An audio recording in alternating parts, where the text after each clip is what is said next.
Ya, bismillahirrahmanirrahim. Anak-anakku sekalian, semoga kalian sehat selalu ya.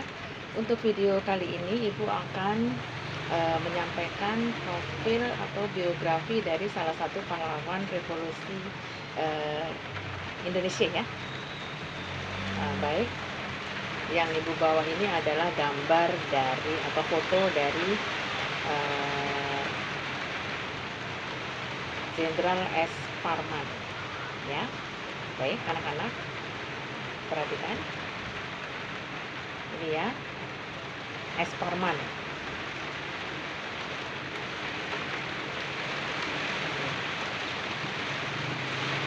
Selanjutnya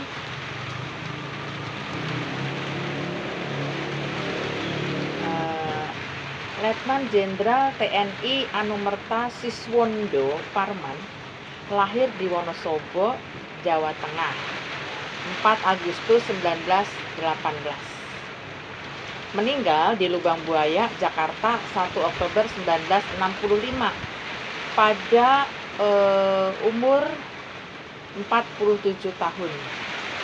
Atau lebih dikenal dengan nama S. Parman, adalah salah satu pahlawan revolusi Indonesia dan tokoh militer Indonesia. Ia meninggal dibunuh pada peristiwa Gerakan 30 September dan mendapatkan gelar Letnan Jenderal Anumerta. Ia dimakamkan di Taman Makam Pahlawan Kalibata, Jakarta. Masa mudanya, Parman lahir di Wonosobo, Jawa Tengah. Beliau lulus dari sekolah tinggi di kota Belanda pada tahun 1940 dan masuk sekolah kedokteran. Tetapi harus meninggalkan ketika Jepang menyerang. Dia kemudian bekerja untuk polisi militer Kempeitai Jepang. Namun ia ditangkap karena keraguan atas kesetiaannya. Namun kemudian dibebaskan kembali. Setelah dibebaskan, ia dikirim ke Jepang untuk pelatihan intelijen dan bekerja lagi untuk Kempeitai pada kembali sampai akhir perang, bekerja sebagai penerjemah di Yogyakarta. Karir bersama militer Indonesia. Setelah kemerdekaan Indonesia, S. Parman bergabung ke Tentara Keamanan Rakyat atau TKR, Cikal Bakal Tentara Nasional Indonesia. Jadi sekarang namanya TNI atau Tentara Nasional Indonesia. Dulu itu namanya TKR atau Tentara Keamanan Rakyat. Pada akhir Desember 1945, ia diangkat kepala staf dari polisi militer di Yogyakarta. 4 tahun kemudian, ia menjadi kepala staf untuk gubernur militer Jabodetabek dan dipromosikan menjadi mayor. Dalam kapasitas ini, ia berhasil menggagalkan plot oleh Hanya Raja Angkatan Bersenjata atau Angkatan Perang Ratu Adil atau yang sering disebut APRA. Kelompok militer pemberontak yang dipimpin oleh Raymond Westerling untuk membunuh Komandan Menteri Pertahanan dan Angkatan Bersenjata. Pada tahun 1951, S. Parman dikirim ke sekolah polisi militer di Amerika Serikat untuk pelatihan lebih lanjut. Pada tanggal 11 November tahun itu, diangkat menjadi Komandan Polisi Militer Jakarta. Ia kemudian menduduki sejumlah posisi di Polisi Militer Nasional HG dan Departemen Pertahanan Indonesia sebelum dikirim ke London sebagai atase militer ke Kedutaan Indonesia di sana.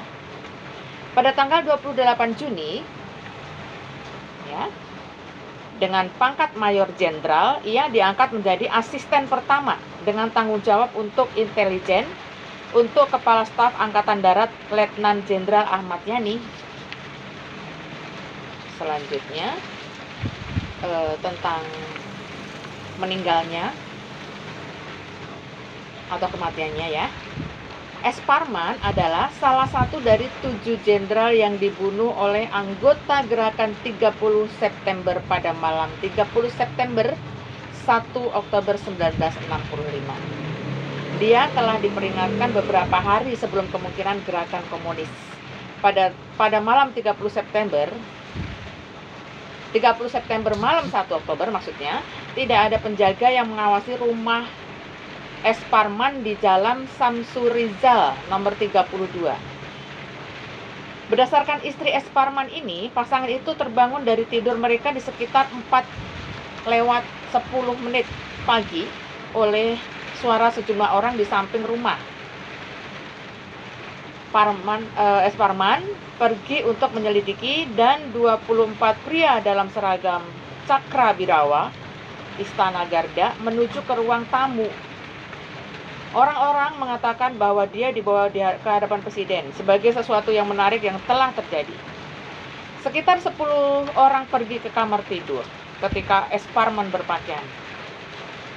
Istrinya lalu curiga dari orang-orang itu dan mempertanyakan apakah mereka memiliki surat otorisasi. Yang salah satu pria menjawab memiliki surat sementara menyadap saku dadanya. S. Parman meminta istrinya untuk menelpon apa yang terjadi pada komandannya, Yani, tetapi kabel telepon telah diputus. S. Parman dimasukkan ke dalam truk dan dibawa ke basis gerakan di Lubang Buaya, Jakarta Timur, ya. Malam itu, bersama dengan tentara lain yang telah ditangkap hidup-hidup, Parman ditembak mati dan tubuhnya dibuang ke sebuah sumur bekas. Tubuh semua korban itu ditemukan pada tanggal 4 Oktober dan orang-orang diberi pemakaman kenegaraan hari berikutnya, Hari Angkatan Bersenjata. Mayat ditemukan dan semua diberi pemakaman kenegaraan pada tanggal 5 Oktober sebelum dimakamkan ke Taman Makam Pahlawan Kalibata. Pada hari yang sama, melalui keputusan Presiden nomor 111/65, Presiden Soekarno resmi membuat S. Parman menjadi pahlawan revolusi. Juga S. Parman ini dibuat sebuah perangko juga. Jadi keluaran tahun 66 seperti ini anak-anak ya. Nih, perangkonya seperti ini. Ya.